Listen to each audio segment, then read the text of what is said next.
नमस्कार दोस्तों, आज के हमारे इस वीडियो में हम आपके लिए अजा एकादशी की व्रत कथा लेकर आए हैं। एक समय की बात है, कुंती पुत्र युधिष्ठिर ने श्री कृष्ण से पूछा, हे भगवान, भाद्रपद कृष्ण एकादशी का क्या नाम है? इस व्रत को करने की क्या विधि है? कृपा करके आप मुझे इस व्रत की विधि, कथा और इसका महत्व सुनाइए। भगवान श्री कृष्ण कहते हैं, धर्मराज, भाद्रपद कृष्ण पक्ष की एकादशी का नाम अजा एकादशी है। यह समस्त पापों का नाश करने वाली है।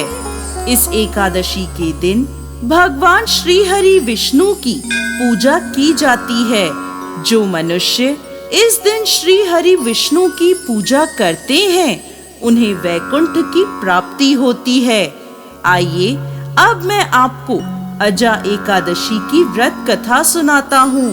सत्यवादी हरिश्चंद्र नाम का एक चक्रवर्ती राजा राज्य करता था। उसने विश्वामित्र को दक्षिणा छुपाने के लिए अपना सारा राज्य त्याग दिया, साथ ही अपनी पुत्री, पुत्र तथा स्वयं को बेच दिया। वह राजा चांडाल का दास बनकर सत्य को धारण करता हुआ मृतकों का वस्त्र ग्रहण करता रहा, मगर किसी प्रकार से वह सत्य से विचलित नहीं हुआ। कई बार राजा चिंता के समुद्र में डूबकर विचलित होकर विचार करता था कि मैं कहाँ जाऊं, क्या करूं जिससे मेरा उद्धार हो। इस प्रकार राजा को कई वर्ष बीत गए। एक दिन राजा इसी चिंता में बैठा हुआ था कि गौतम ऋषि वहां आ पहुँचे। राजा ने उन्हें देखकर दंडवत प्रणाम किया और आप बीती सारी दुख भरी कहानी सुनाई। राजा हरिश्चंद्र की यह बात सुनकर गौतम ऋषि कहने लगे, राजन, आज से ठीक 7 दिनों बाद भाद्रपद कृष्ण पक्ष की एकादशी आएगी। इस एकादशी को अजा एकादशी कहा जाता है। आप विधि पूर्वक इसका व्रत करें। इस व्रत के प्रभाव से आपके समस्त पाप नष्ट हो जाएंगे। इस प्रकार राजा से कहकर गौतम ऋषि उसी समय अंतर्ध्यान हो गए। राजा ने उनके कहे अनुसार एकादशी आने पर विधि पूर्वक व्रत किया, जागरण किया। इसी बीच राजा हरिश्चंद्र का पुत्र रोहित सांप के डसने से मृत्यु को प्राप्त हुआ।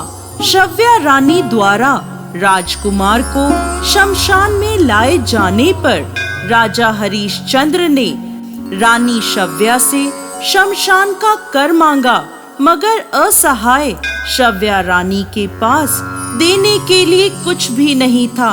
इसलिए उन्होंने अपनी चुनरी को चीरकर शमशान का कर चुकाया। अजा एकादशी के व्रत के प्रभाव से राजा के समस्त पाप नष्ट हो गए। भगवान श्री हरि विष्णु ने साक्षात प्रकट होकर राजा हरिश्चंद्र की प्रशंसा करी और स्वर्ग से बाजे बजने लगे, पुष्पों की वर्षा होने लगी। भगवान की कृपा से राजा का पुत्र जीवित हो गया और एकादशी के व्रत के प्रभाव से राजा को उनका राज्य भी मिल गया। फिर वह तीनों चिरकाल तक राज्य सुख भोग कर अंत में ईश्वर को प्राप्त हुए। हे धर्मराज, यह सब अजा एकादशी के व्रत के प्रभाव से हुआ था। जो मनुष्य पूरे मन से विधि पूर्वक इस व्रत को करते हुए रात्रि जागरण करते हैं, उनके समस्त पाप नष्ट हो जाते हैं। वह सुख समृद्धि से अपना जीवन व्यतीत कर अंत में स्वर्ग लोक को प्राप्त होते हैं।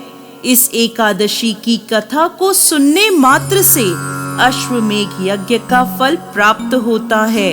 जय श्री हरि विष्णु।